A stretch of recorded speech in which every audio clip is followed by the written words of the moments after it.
Diz assim a boa palavra do Senhor. Saindo daquele lugar, Jesus retirou-se para a região de Tiro e de Sidom.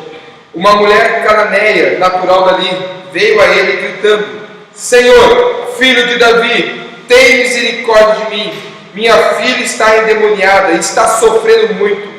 Mas Jesus não lhe respondeu palavra. Então seus discípulos se aproximaram dele e pediram: manda embora, pois vem gritando atrás de nós. E ele respondeu: eu fui enviado apenas às ovelhas perdidas de Israel. A mulher veio, adorou de joelhos e disse: Senhor, ajuda-me. Ele respondeu: não é certo tirar o pão dos filhos e lançá-lo aos cachorrinhos. Disse ela, porém: sim, Senhor, mas até os cachorrinhos comem das migalhas que caem da mesa dos seus donos. Jesus respondeu: mulher, grande é a sua fé, seja conforme você deseja. E naquele mesmo instante a sua filha foi curada. Oremos, irmãos. Feche meus olhos contra a cabeça. Vamos orar pedindo que Deus fale conosco através das Escrituras Sagradas. Senhor Jesus, estamos reunidos aqui em torno da Tua Palavra.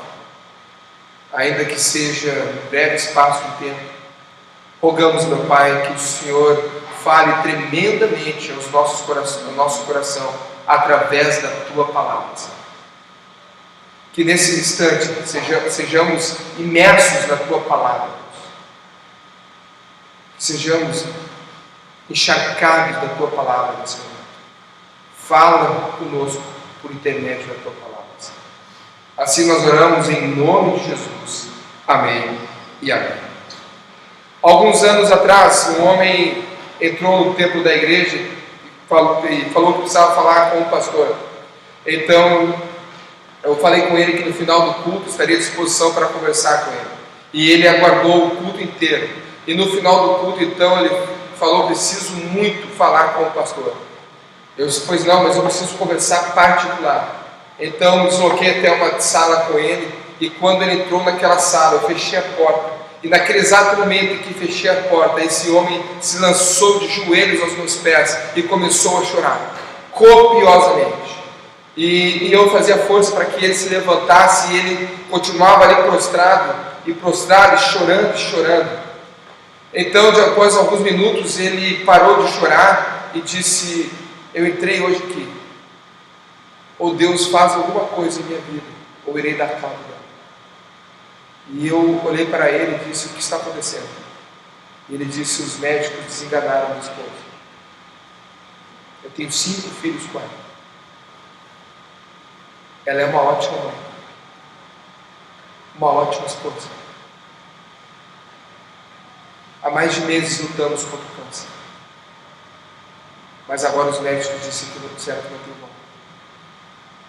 E eu entrei aqui hoje para ver se Deus muda isso, ou darei cabo da minha vida.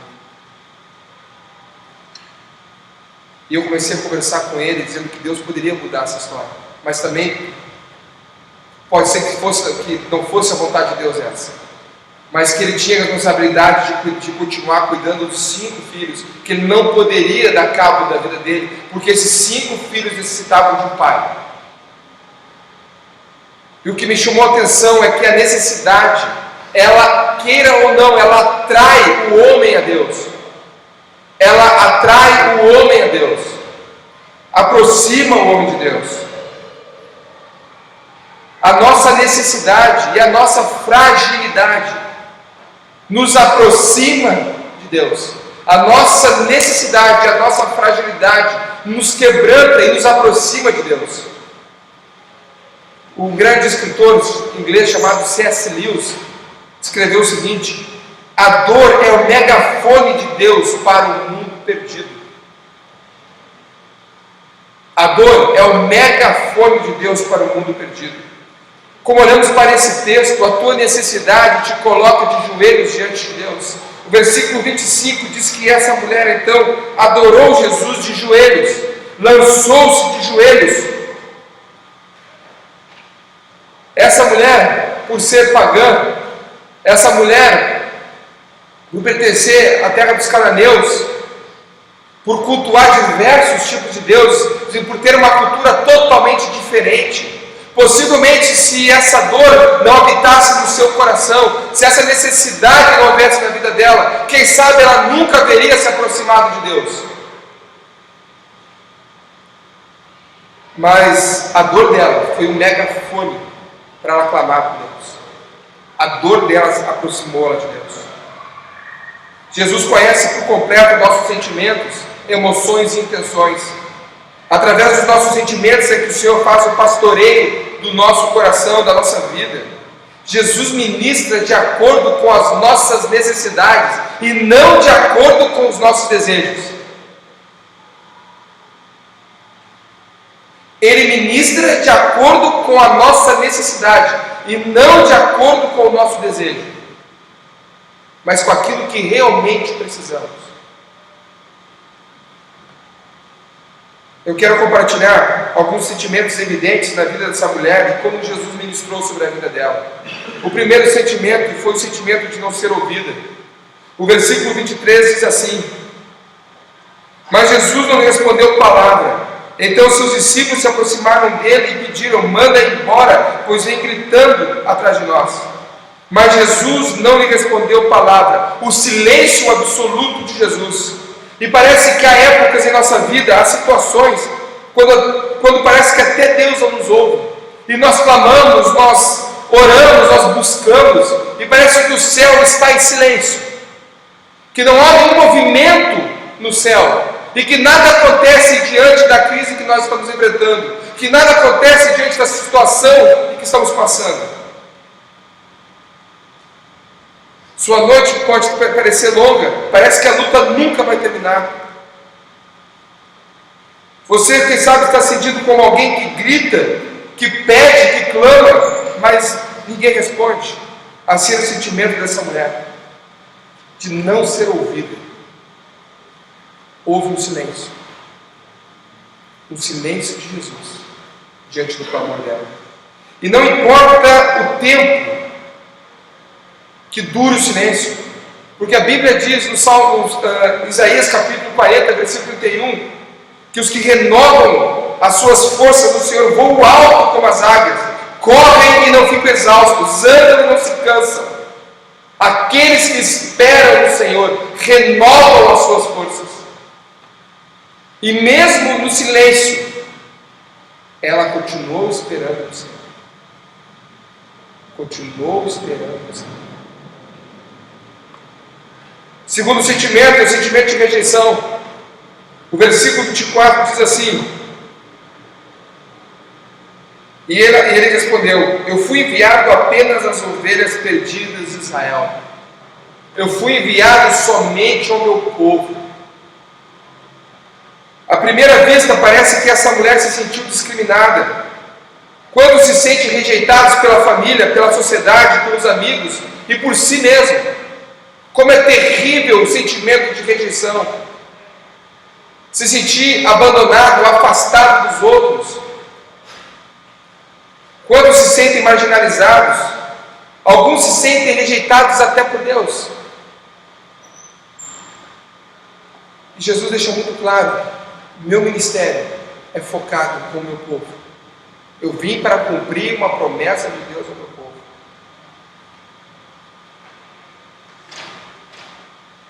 Essa mulher cultuava outros deuses de uma outra cultura totalmente diferente, estranha do povo judeu. Quem sabe ela pensava em seu coração que não seria digna de receber alguma coisa de Jesus. Muitas vezes nós alimentamos esse sentimento no nosso coração, provocado pelo pecado. Porque o pecado automaticamente gera uma rejeição no nosso coração. Nós nos sentimos rejeitados por causa do pecado. Não porque as pessoas nos julgam, mas porque nós temos consciência do nosso pecado. E muitas vezes nos sentimos indignos de buscar a presença de Deus. Muitas vezes nos sentimos indignos de receber a graça de Deus. Só que a Bíblia diz que aonde abundou o pecado, transbordou, ou seja, superabundou a graça. E quanto maior o pecado, maior é a graça de Deus sobre a nossa vida. Não devemos nos sentir rejeitados apesar das nossas falhas, dos nossos pecados, mas devemos buscar a graça de Deus para nos redimir de toda a nossa culpa. E saber que mesmo apesar das nossas falhas, das nossas fraquezas, de nossas fragilidades, nós encontramos em Deus acolhimento, braços abertos, não por merecimentos, porque não merecemos nada, não pela nossa performance espiritual, mas por fé, somente por fé. Não alimente o sentimento de rejeição, porque o coração quebrantado e contrito, o Senhor não desprezará. Não desprezará. E apesar de todo o pecado dela não se fazer parte do povo judeu, de ser uma cultura diferente, Jesus não rejeitou. Terceiro sentimento, o de humilhação. O versículo 26 diz assim: ele respondeu: não é certo tirar o pão dos filhos e lançá-lo aos cachorrinhos. Amados, esse versículo ele dá muito pano para manga. Alguns dizem que Jesus falou sorrindo, alguns dizem que foi uma advertência severa de Jesus. Mas o que nós entendemos aqui, que para os judeus, o gentio, aquele que não é judeu, ele era tratado como cão. Essa era a expressão que se dava a eles. Porque o animal, ele não faz distinção do que é um alimento bom do que é um alimento ruim. Se você der um alimento novo para ele vai comer. Se você der uma comida vencida para o animal, possivelmente ele vai comer também. Ele não faz distinção entre o imundo e o puro. E para os judeus, os gentios são como cães, que não fazem distinção entre o puro e o puro, entre um alimento puro e um alimento puro, não faz essa distinção. Então ela diz isso para ele, mas mesmo assim os cães se alimentam das migalhas que caem. Uma gota da tua graça, uma pequena gota da tua graça, Senhor, é o suficiente para mim. A expressão usada por Jesus, cachorrinhos, parece severa, dura, uma palavra de censura. Passar por uma experiência de humilhação não é fácil e nem agradável. Entrei na emergência do hospital nessa semana e vi ali uma pessoa que aguardava 2 dias por atendimento na emergência. E ela disse em tom muito alto, gritando: eu me sinto humilhado. Me sinto humilhado. Sentimento de humilhação. É isso que muitas vezes a gente sente, porque precisamos de algo e isso não acontece. O que aprendemos com essa mulher é que os que se humilham na presença de Deus serão exaltados. Bem-aventurados os humildes, pois receberão a terra por herança. Os humildes, aqueles que se humilham na presença do Senhor. Como essa mulher enfrentou as adversidades, como ela venceu. Ela viu além das crises, quebrou os obstáculos, rompeu as cadeias. Essa mulher não via problemas, mas ela via soluções. Ela não aceitava a derrota, porque o seu tema era a vitória. Jesus não estava obrigando a mulher cananeia a suplicar. Jesus estava sondando a profundidade da fé dela. E o que levou essa mulher a vencer a crise? Aprendemos algo incrível com ela. Ela foi a pessoa certa. Ela foi a pessoa certa. O versículo 22 diz assim: uma mulher cananeia, natural dali, veio a ele. Ela não foi a nenhum outro. Ela foi a pessoa certa, Jesus. Diante das nossas crises e dificuldades, nós devemos procurar a pessoa certa, que é Jesus. A Bíblia diz que nenhum outro nome foi dado entre os céus e a terra para que o homem receba a salvação. Somente Jesus, a pessoa certa. O que aprendemos com ela também é que ela pediu a pessoa certa. O versículo 22 diz que ela gritou: Senhor, filho de Davi, tem misericórdia de mim. Minha filha está endemoniada, está sofrendo muito. Ela foi até a pessoa certa e ela pediu para a pessoa certa. Ela não bateu em outra porta. Ela não buscou recurso em outro lugar, em outra religião. Ela foi diretamente em Jesus Cristo, pediu a Ele.